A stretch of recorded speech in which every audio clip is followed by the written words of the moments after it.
una de las preguntas que siempre me he hecho, Yatensi, y cuando leo la Biblia, cuando veo las películas incluso, es esta situación de cómo entender el infierno realmente. Así que me gustaría decir o preguntar, ¿de dónde sale esto del infierno, Yatensi? ¿Qué conoce usted al respecto? Es un proceso teológico y literario. ¿Ya?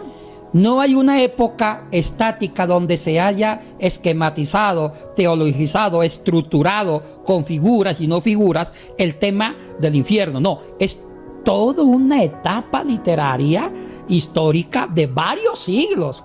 Y la etapa final fue en el siglo XIV, en el año de 1307, cuando Dante, el famoso hombre, poeta, novelista, Así filósofo es. de Florencia, italiano, Dante escribió la segunda parte de la trilogía de la Divina Comedia. Primero, la primera parte, porque la segunda fue sobre el purgatorio. En la primera parte, que fue del año de 1304-1307 más o menos, Dante escribe sobre el infierno, y la concepción que Dante tuvo del infierno quedó reflejado e inclusive en el término del latín y también las traducciones a diferentes lenguas vernáculas indoeuropeas.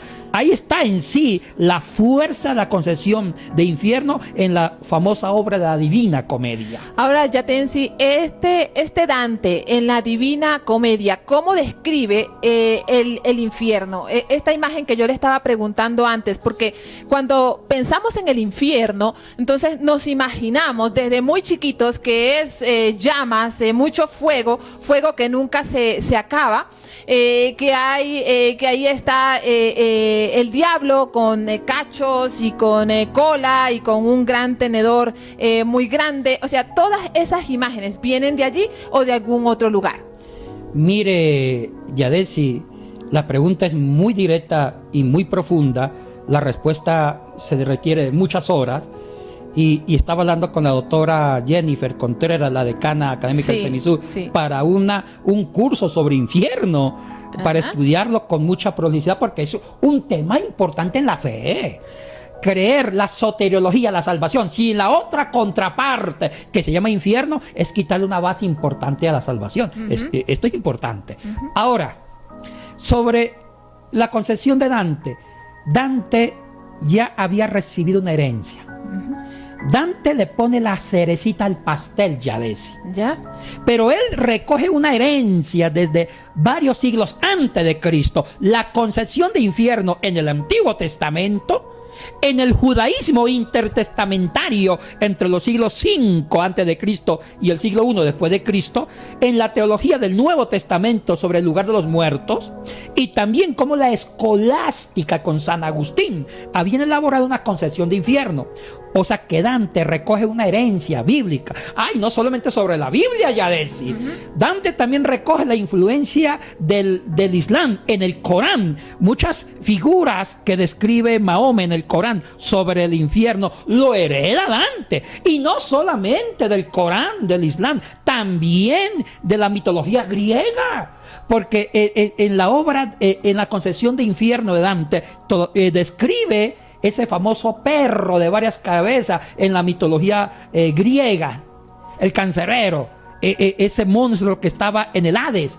Entonces, la concepción de infierno para Dante es una fanesca, es una variedad de varias influencias, de mitos, de la Biblia, el Corán y de otras fuentes. Ahora, Yatensi, justamente conociendo y escuchando todo esto, entonces me surgen ahora varias preguntas. Una de ellas es, ¿cuál era esa concepción del infierno desde el Corán o desde el Islam?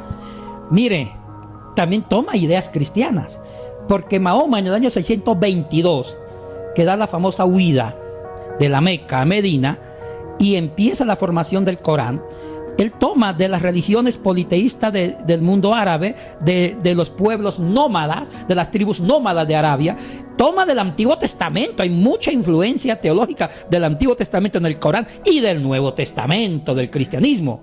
Entonces, al tomar del Corán, también va tomando de las fuentes cristianas y judías. Pero lo más importante, Yadetsi, es que el tema del infierno, de una forma indirecta, se va cuajando, cocinando el Antiguo Testamento.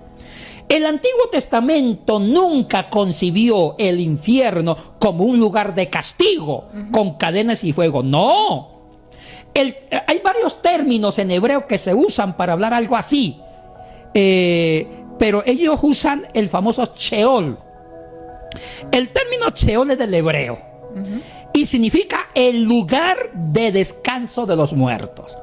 La concepción del Sheol no era una concepción de un infierno, como lo entiende el cristianismo, como un lugar de tormento, donde están las almas sentenciadas al castigo, sino que ellos tomaban el Sheol como el lugar de descanso. ¿Por qué? Porque el judaísmo antiguo no tenía una clara concepción de la vida eterna. Porque el Antiguo Testamento es una revelación en construcción progresiva. Donde hay una concepción exacta de vida eterna es el Nuevo Testamento con la revelación de Jesucristo. Entonces, el Antiguo Testamento usa el Sheol y otras terminologías hebreas, pero la más importante es el Sheol, el lugar de descanso de los muertos. ¿Y por qué ya dice? Una ala del judaísmo, como los saduceos en los tiempos de Jesús, no creen en una vida eterna, no creían en la resurrección de muertos, todo se terminaba acá. Las maldiciones y bendiciones se daban en la tierra. Los que se atrevieron a pensar en una resurrección de muertos, en la idea de la inmortalidad del alma, fueron los fariseos. Y después también van a estar los esenios del Qumran. Entonces, en conclusión, el Antiguo Testamento conciben la palabra Sheol como el lugar de los muertos. ¿Cuál es la diferencia entre Sheol o Seol, Hades e infierno? Buena pregunta, Yadesi. Y el Hades. El Hades es de influencia griega.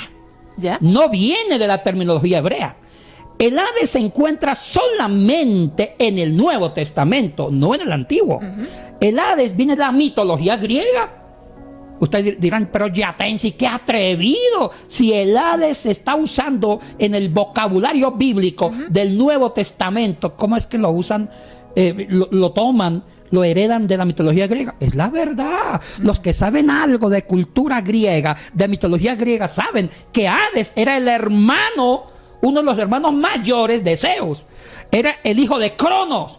Cronos, con su esposa Gea, que significa tierra, o Ge, tuvieron varios hijos, 5 hijos, 3 varones y 2 diosas mujeres.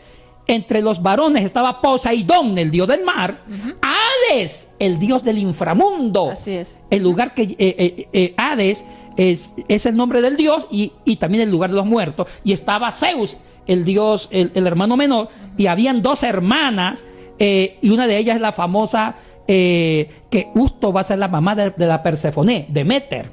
Entonces, Hades, en una pelea que tuvo con los hermanos frente a los titanes, Hades se quedó con el inframundo, la tierra se quedó con el famoso Poseidón y el mar, y la parte superior, el mundo del Olimpo, se quedó Zeus. ¿Qué es lo que quiero decir con esto, Yadesi? La concepción de Hades no era algo malo, cuidado. Los griegos concebían el universo en 3 esferas. La esfera superior, el cielo, el azul, porque ellos no pensaban que había más planetas. Esa era la concepción cerrada del mundo. Entonces, en la cosmovisión griega antigua, pensaban que había una esfera superior llamado cielo y ahí habitaba el dios Zeus. Zeus se quedó con la parte de arriba, el Olimpo. En la parte intermedia estaba el tema de la tierra y lo gobernaba Poseidón y también el mar. Poseidón es el dios de la tierra y más el dios del mar. Zeus era el dios del trueno. Pero había un subterráneo. Ellos creían que en el interior de la tierra estaba el lugar de los muertos. Y ahí le tocó a Hades ser el soberano. Pero cuidado, hija. Hades no era un lugar maligno. No. Ya. Era un lugar de descanso de los muertos, que habían varios departamentos.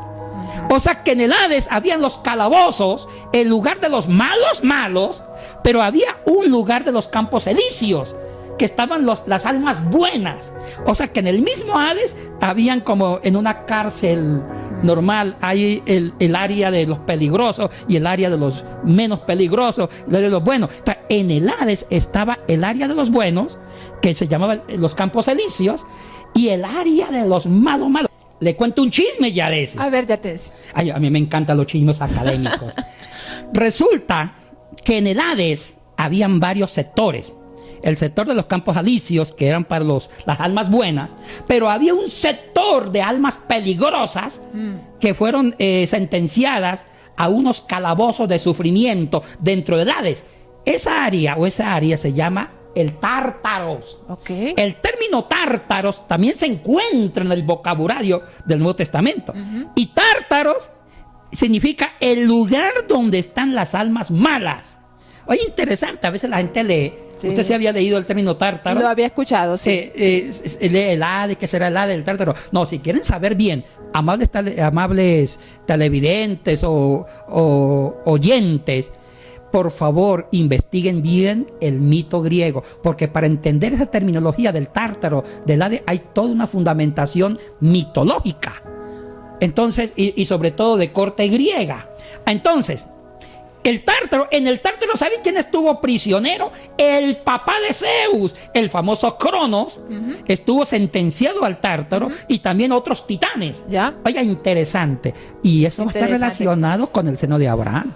Hablando justamente del seno de Abraham, yo estaba pensando en esta parábola, porque la parábola del rico y de Lázaro da mucho para pensar en este tema del infierno, del Seol, de todo lo que estamos hablando. ¿Cómo se entiende esto desde esta parábola?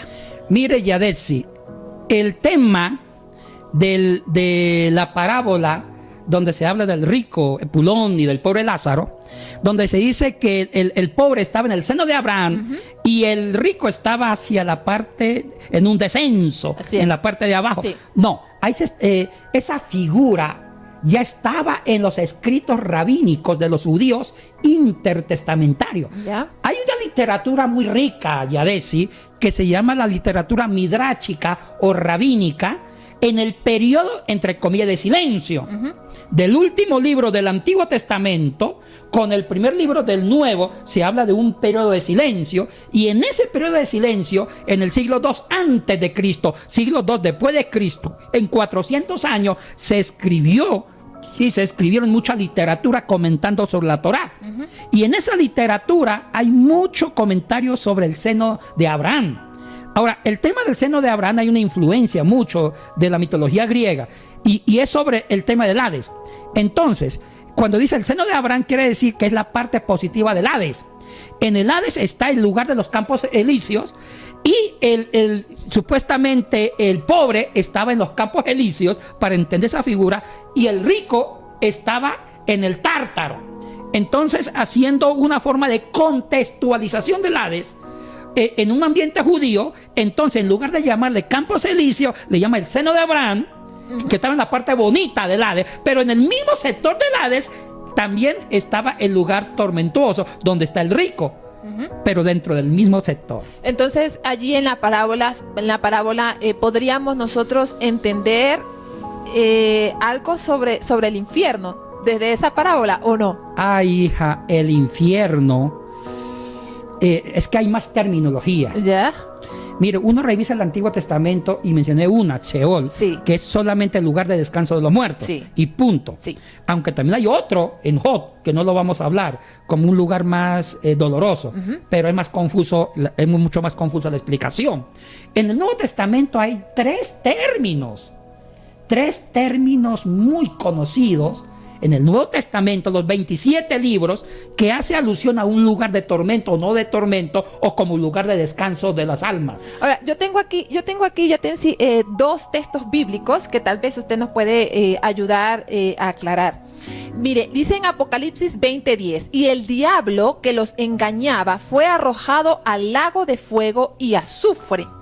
Y segunda de Pedro, capítulo 2, versículo 4, dice, porque si Dios no perdonó a los ángeles cuando pecaron, sino que los arrojó al infierno y los entregó a fosas de tinieblas. ¿Está un poco relacionado esto con esos términos para infierno que usted dice en el Nuevo Testamento? Sí.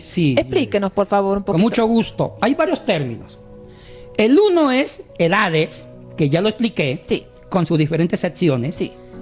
El otro es el Tártaro, que es el mismo Hades, pero un lugar exclusivo para las almas malas. Pero hay uno que se llama el Gehenna o Gehenna.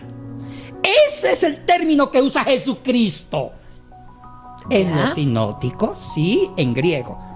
Ese término es exclusivo de los 3 evangelios sinópticos, de Mateo, de Marcos y Lucas, y lo usa solamente un autor fuera de los evangelios, que es Santiago. Santiago 3, versículo 6. Ya. O sea, el Gehenna es el término que Cristo usó para referirse a un lugar de castigo. Oiga, a mí me importa mucho lo que opine Jesucristo. Claro. Porque es el autor y consumación de nuestra salvación. ¿Por qué Jesucristo usó el Gehenna? Que se encuentra solamente en los evangelios sinópticos. Lo van a encontrar en Mateo 5, 23, cuando dice el que llama loco al hermano, arrójalo al lugar de tormento, de fuego, depende de la traducción. También se encuentra inclusive en Mateo 25, en el juicio final, cuando Cristo hablando, el Hijo del Hombre separa a los cabritos de los corderos, y a los cabritos que nunca fueron hospitalarios ni amorosos con los necesitados, los manda. Y eso está en Mateo 25, versículo 41, a un lugar de fuego, todo esto. ¿Qué término usa? Bueno, posiblemente lo usó Jesús y también los redactores evangelísticos. El Gehenna era el lugar que le daban, un lugar físico, geográfico, que le daban a un basurero que estaba a pocos kilómetros de Jerusalén. En ese basurero se llamaba el Gehenna o Gehenna. Era un basurero donde se quemaban a los cadáveres de los animales y a la basura de Jerusalén. Y en las 24 horas ese lugar real estaba botando humo día y noche.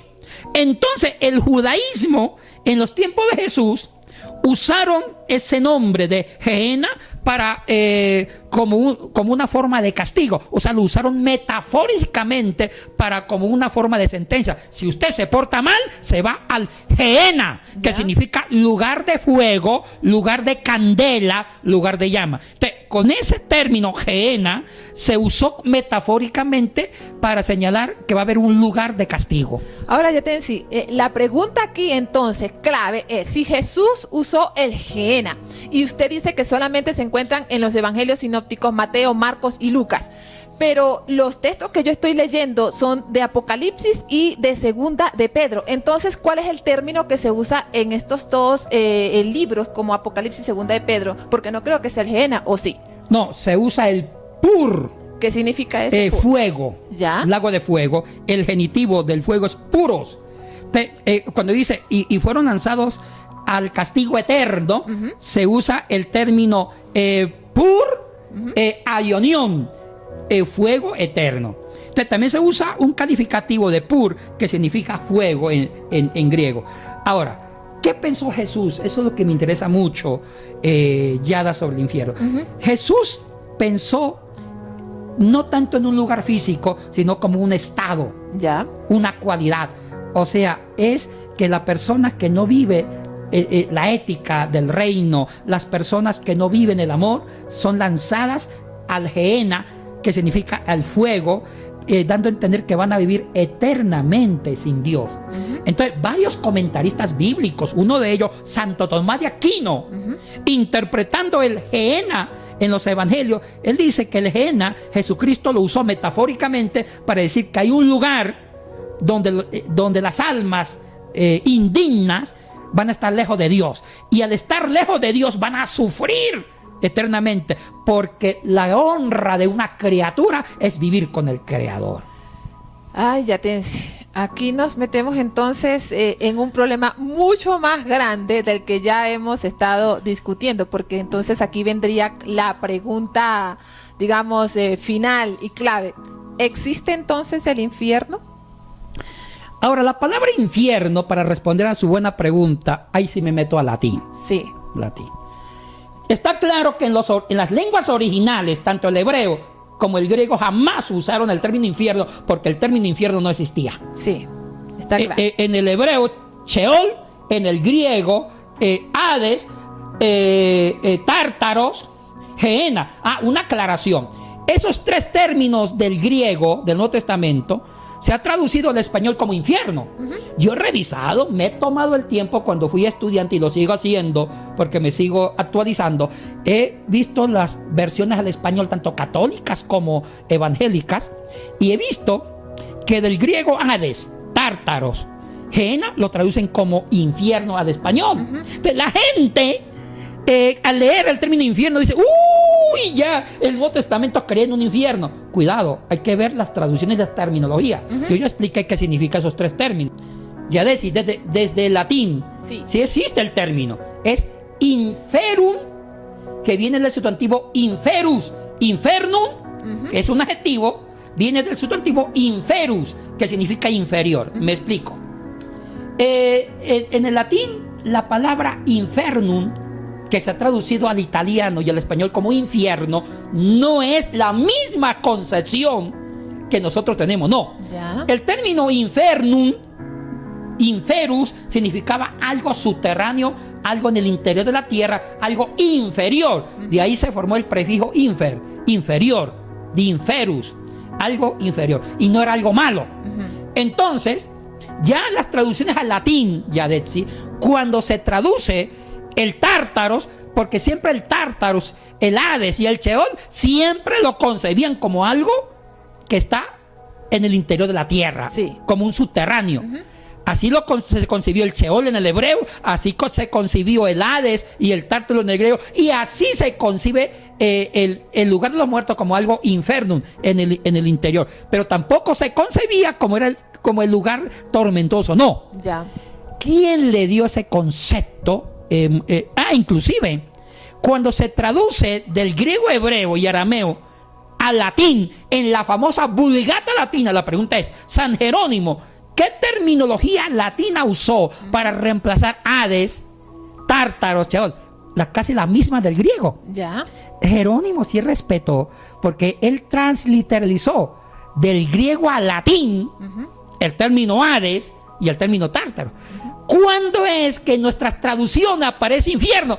A partir de la Divina Comedia de Dante del siglo XIV, cuando Dante nos da una concepción de infierno bien elaborada. ¿Sabe cómo concebía Dante el infierno? Bueno, los que quieran aprender la Divina Comedia, seamos generosos con información. Ahí nos da 2 minutos más el camarógrafo, nuestro amigo Andresito. Mire, es bueno hablar. La Divina Comedia es hablar de 3 esferas. La esfera celeste, que es el cielo, la esfera intermedia, el purgatorio, y la esfera del inferior, el infierno. Dante primero empezó a escribir por varios años el infierno, y toda la Divina Comedia son 100 cantos, más de 14,000 versos, y en esos 100 cantos distribuidos en 3 esferas. Pero en la parte del infierno, Dante concibe el infierno en 9 círculos, que es como un cono invertido. Entonces el primer círculo es el más suavecito, los pecados livianos, y la última esfera es donde está el diablo, el demonio sumergido en un paquete de hielo. Oiga, en el último lugar donde está el cachudo, el diablo, está en un paquete de hielo, y no tanto en candela. Donde hay llamas es en las 8 primeras esferas. Entonces, Dios ubica cada uno de acuerdo al nivel de pecado. Si alguien fue homicida, está por el 7. Y los que con mentiras blancas está por el nivel 9. Pero los que están en el último nivel son los traidores. Y dice Dante, está Judas Iscariote. ¿Ya? Entonces, ahí en todas las 9 esferas del infierno hay llamas, crujir de dientes, hay demonios, y el diablo está abajo revolcándose. Ok. Y, fíjese, Yatensi, que algunos de nuestros amigos y amigas han mandado algunas preguntas que las escribieron desde los temas anteriores, programas anteriores, y yo las recogí y las traje hoy para usted, para que usted las pueda responder. Y una de ellas dice, si hay diferentes grados de castigo en el infierno. Me imagino que eso está muy asociado con lo que usted está explicando sobre estos niveles que está describiendo Dante en la Divina Comedia. Sí. Entonces sí hay castigos y hay niveles de castigos, pero según Dante, no según un principio o fundamento bíblico. No, porque me he tomado el tiempo de rastrear la terminología en griego, en hebreo. Correcto. Me ha tocado leer los mitos griegos para entender el Hades de los griegos, entender el Tártaro, conocer a Hades, el dios de la muerte, y ver que el máximo nivel que había eran dos: el lugar de las almas buenas en el Hades, y del lugar de las almas malas, que era el Tártaro, los calabozos del mismo Hades. Ahora, Yatensi, hay una pregunta aquí que también enviaron que me tiene bastante curiosa, y es que dice que hay personas que en sus experiencias personales en algún momento entran en un estado y como que Dios los lleva, ellos mismos expresan en su experiencia que Dios los lleva al infierno y les hace experimentar todo eso, el infierno, y entonces en algún momento de su vida, cuando despiertan, entonces ahí es como que ellos entienden que están ahora en esta realidad, y como que, pero que en algún momento bajaron hasta allá. ¿Cómo se explica esto desde la experiencia de muchas personas? Es una de las preguntas que nos mandan. Ay, Adesi, yo no soy teólogo, soy biblista. Sí. El teólogo asume postura, inventa doctrina fundamentada bíblicamente, filosóficamente. Sí. El biblista es técnico, se mete a la escritura, a la lengua antigua, y dice lo que el texto dice con estudio, evidencia. Bueno, yo no me meto a especular porque usted lo dijo, son experiencias personales. ¿Serán ciertas o no serán ciertas? No juzgo yo. Yo me voy a la parte material, a los archivos, documentos, lenguas antiguas, historia, ahí me meto yo. Ahora, hay una cosita interesante, Yadesi. Ya la concepción de infierno como un lugar de cadena, de tortura, de crujir de dientes, ya tiene toda una influencia hermenéutica de la Divina Comedia. ¿Sí? Así es. Ahora, a partir de Dante, muchas traducciones al español o al inglés, al alemán, ya usan el término infierno. Ya casi viene alguien y dice, pero Yatensi, en mi versión, en mi amada versión, no quiero decir versiones ahorita, para que no digan que yo estoy polarizado en una versión. En mi versión dice 200 veces el término infierno, o sea que el término infierno sí existía en la Biblia. Ojo, yo no estoy negando, pero el español no fue la lengua original de la Biblia. Me he hecho un recorrido breve desde el griego hebreo al latín y el latín a las lenguas de hoy. Entonces, en conclusión, antes que me pregunten, pregúntenlo si quieren, yo me voy a preguntar. ¿Existe? ¿No existe? Esa es la pregunta aquí. Y quiero responder la pregunta. Por favor. Ya, yo creo en el infierno. El infierno existe. Soy pentecostal a hueso colorado, obispo de la Santa Madre Iglesia de Dios, pentecostal, y creo en demonios y poderes malignos. Pero cuidado, tampoco soy tonto. Estoy en el siglo XXI, donde hay formación y educación. Sé dónde vienen los términos, de qué lengua, y conozco la mitología de cada término. ¿Cuál es la concepción para mí del infierno? Me uno a Santo Tomás de Aquino. El infierno, más que un lugar geográfico, es una cualidad, es un estado. El infierno existe, sí, existe. ¿Y sabe cuál es el peor infierno? Vivir eternamente sin el Creador. Vivir en una oscuridad donde usted no va a contemplar el Creador. Y me uno a las palabras de Agustín de Hipona. Dijo Agustín de Hipona: el alma de un hombre no descansará hasta que no descanse en el Señor, en su Creador. Entonces, vivir eternamente sin Dios es el peor castigo. Y sí creo en la vida eterna. Yo creo en el paraíso, como creo también en el castigo eterno. Pero ya eso de llama, de candela, hay mucha influencia mitológica. Hay quienes dicen, ya para ir cerrando este interesante programa, hay quienes dicen que aquí y ahora ya estamos viviendo el infierno. ¿Qué opina usted al respecto, Yatensi? Bueno, un amigo mío que no quería la suegra, él decía que estaba en el infierno por la suegra. Bueno, no. Siempre el infierno ha sido sinónimo de dolor, de sufrimiento. Así es. Pero mire, este es un tema muy escabroso.